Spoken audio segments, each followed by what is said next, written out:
Bismillahirrahmanirrahim. Assalamualaikum warahmatullahi wabarakatuh. Nahmaduhu wa nusalli wa nusallim ala rasulihil karim amma ba'da. Teman-teman semua, hari ini kita akan membahas sebuah kejadian yang cukup menyedihkan, sekaligus menjadi bahan renungan besar bagi kita semua. Yang mana ada sebuah video yang memperlihatkan bagaimana seorang ulama besar dari Suriah, yaitu Syekh Abdul Qadir Al-Husain, difitnah bahkan dikafirkan secara terang-terangan oleh seorang pemuda yang diyakini berideologi Wahabi.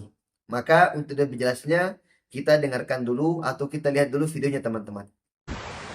عرفتك أنت على طريقة أبي جهل وبشر المريسي. Pemuda ini tiba-tiba datang ke Syekh Abdul Qadir menghampiri. Kemudian dia mengatakan, "Araftuka, saya mengenal kamu. Kamu ini sama seperti Abu Jahal," kata pemuda ini. عاملك الله بما تستحق. Jadi amal kamu itu sama seperti amalannya Abu Jahal, kata pemuda ini. Tapi kita lihat Syekh Abdul أنا Qadir ini أعبد الله tidak سبحانه membalas وتعالى بأن أكفرك. istighfar. أنت على طريقة جهم بن صفوان وبشر المريسي وأبي جهل. Masya Allah. Jadi Wahabi ini mengatakan, pemuda ini mengatakan, saya beramal kepada Allah, saya beribadah kepada Allah dengan cara mengkafirkan kamu. Jadi dia menganggap mengkafirkan orang Islam itu adalah suatu ibadah bagi pemuda ini, yaitu yang diyakini sebagai orang Wahabi. Itulah tadi teman-teman ya, video yang memperlihatkan di mana Syekh Abdul Qadir Al-Husain dikafirkan oleh salah seorang pemuda Wahabi. Dalam video tersebut, Syekh Abdul Qadir tampak sedang berjalan santai di sebuah jalan sambil membawa tasbih. Tidak sedang ceramah, tidak sedang mengkritik siapapun. Namun tiba-tiba pemuda tadi datang menghampiri, merekam dengan kamera. Lalu secara terbuka menuduh Syekh sebagai kafir. Bahkan menyamakan beliau dengan Abu Jahal. Yang mana Abu Jahal ini adalah simbol penentang utama dakwah Rasulullah SAW. Namun yang luar biasa teman-teman adalah reaksi Syekh Abdul Qadir itu sendiri. Beliau tidak marah, tidak mengangkat suara, tidak membalas cercaan dengan cacian. Yang beliau lakukan hanyalah beristighfar dan berpaling dari orang tersebut. Inilah cerminan akhlak para ulama pewaris Nabi. Allah Subhanahu wa taala telah menjelaskan dalam Al-Qur'an tentang sifat-sifat mereka. Wa ibadur rahmanil ladzina yamshuna 'alal ardi hauna wa idza khatabahumul jahiluna qalu salama. Artinya, dan hamba-hamba Allah yang maha penyayang itu adalah orang-orang yang berjalan di atas muka bumi ini dengan rendah hati. Dan apabila orang-orang jahil, orang-orang bodoh menyapa mereka, maka mereka mengatakan salam. Ya. Salam, tinggalkan saja mereka.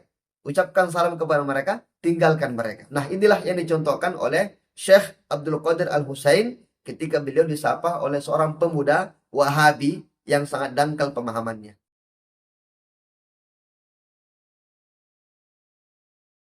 Teman-teman semua, Syekh Abdul Qadir Al-Husain Al-Ash'ari adalah seorang ulama Ahlus Sunnah wal Jamaah, berakidah Asy'ariyah dan mengikuti mazhab fikih yang mu'tabar. Beliau dikenal luas di Suriah dan begitu juga di negara-negara Islam lainnya sebagai sosok yang moderat, berilmu dan memiliki kedekatan dengan masyarakat. Beliau juga pernah berkunjung ke salah satu pondok pesantren yang ada di Indonesia, yaitu Pondok Pesantren Sidogiri. Beliau memberikan nasihat dan tausiah kepada para santri. Nah, Sidogiri sendiri merupakan salah satu pondok pesantren tertua yang ada di Indonesia, yang konsisten dalam menjaga akidah Asy'ariyah dan manhaj salaf yang seimbang.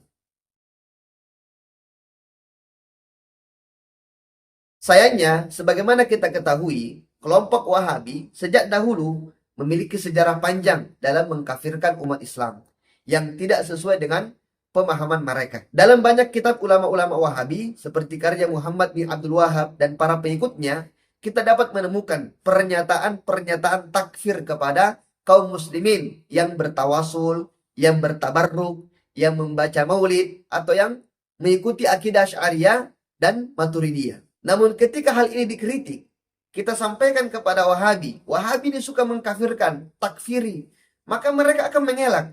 Mereka akan mengatakan ini hoax, ini bohong. Mana buktinya kalau Wahabi itu suka mengkafirkan? Padahal sudah jelas dalam kitab-kitab ulama-ulama mereka, di situ jelas sekali, banyak sekali mereka mengkafirkan orang-orang yang tidak sepahaman dengan mereka. Bahkan video yang tadi itu sudah menjadi bukti yang jelas bahwasanya Wahabi itu suka mengkafirkan sesama orang Islam. Maka adanya video tersebut itu menunjukkan bahwasanya tradisi takfiri itu masih hidup di dalam sebagian kelompok orang-orang Wahabi.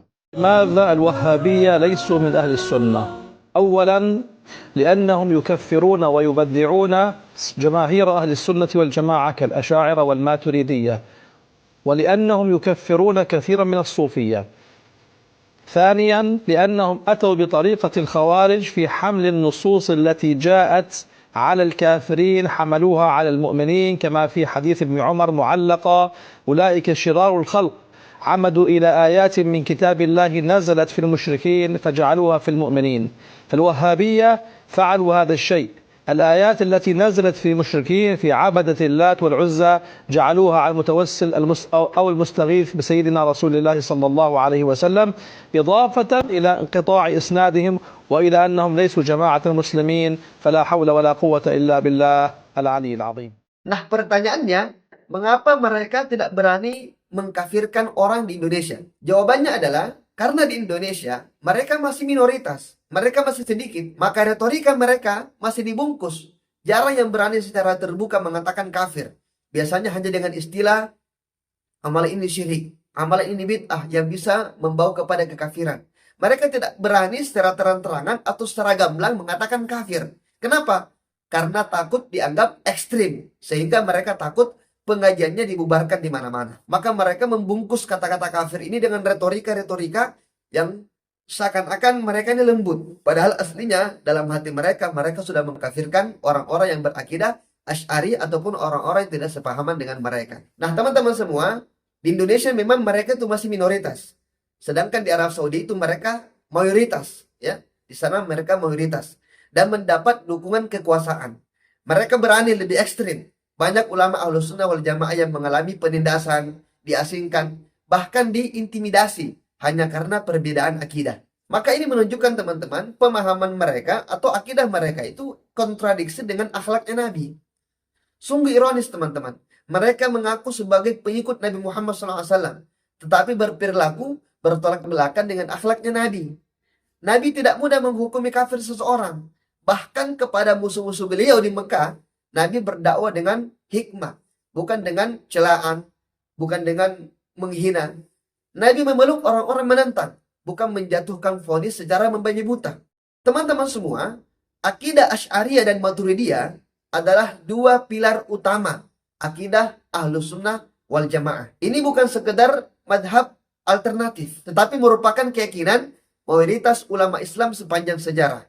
Yang mana kita ketahui Imam Nawawi, Imam Al-Ghazali, Imam Ar-Razi, Imam Ibnu Hajar Al-Asqalani, Imam Al-Bajuri, dan banyak lagi ulama-ulama lainnya itu mereka semua berakidah Asy'ari dan Al-Maturidiyah. Bahkan seluruh lembaga pendidikan Islam klasik di dunia, termasuk Al-Azhar di Mesir, Zaituna di Tunisia, kemudian Qarawiyyin di Maroko, hingga ribuan pondok pesantren di Indonesia itu mengikuti akidah ini, yaitu Asy'ari dan Maturidiyah.